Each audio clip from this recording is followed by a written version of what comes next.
What's going on, guys? T Blake here. Today I'm going to be talking to you about why I believe Jordan Brand's best release this year is not a sneaker. A little while ago, Nike made a statement to investors saying, hey, we're going to grow this to a $20 billion brand by the end of 2020. This was very ambitious for them. The problem with growing this means that they have to put out more product. As we saw this past year, even most recently with the True Blue Jordan 3s, some of their most popular or sought after models now sit on the shelf. Oftentimes they do go to outlets, etc., so they're losing money in that regard. So how can they expand? One of the ways that they try to do this was with training. They had the Jordan Eclipse, they had the Trunner, a couple other models, and they're going to be continuing with this trend. But when it comes to expanding the apparel line, this is the particular item and what I'm going to be showing here today that I feel is the biggest part and the biggest signal to them growing in the right way. So today we're going to be talking about the Jordan Brand flight suits. But before we get into what I think is the best release from Jordan Brand, let me know down in the comments what you feel your favorite release from Jordan Brand was. So here it is. This is the Pinnacle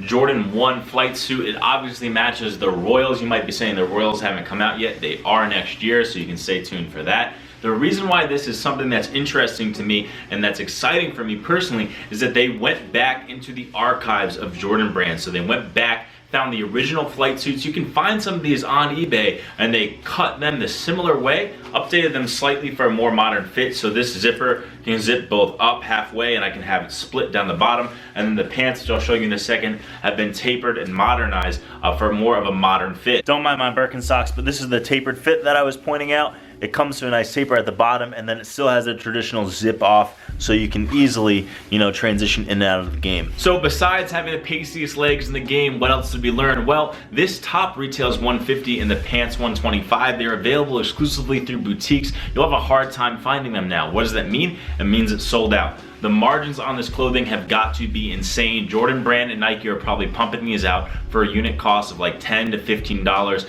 maybe on the upward spectrum of $20. So the margins are huge. Now, what do huge margins mean? It means larger profit. Larger profit contributes to that bigger goal in 2020. And this kind of apparel is what Jordan Brand is going to be pumping out in 2017. They're going way through the archives. I got invited out to see some of it. It's very, very exciting. Now, you might be saying this is just a paid sponsor post.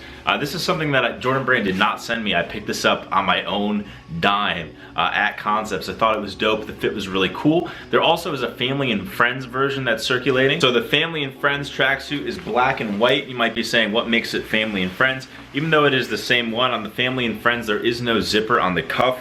And then the other way you can tell is that on the tags, even though this is an XL, there's no tagging for the size on it. So this one does have one. Just a cool little thing that I picked up while I was at Long Beach. They let me sit in on a meeting that I thought was pretty interesting as someone that's held shares of Nike and recently dumped them early this year at the $60 price point. To see them kind of fall back down to $50, there's obviously things that have to be changed.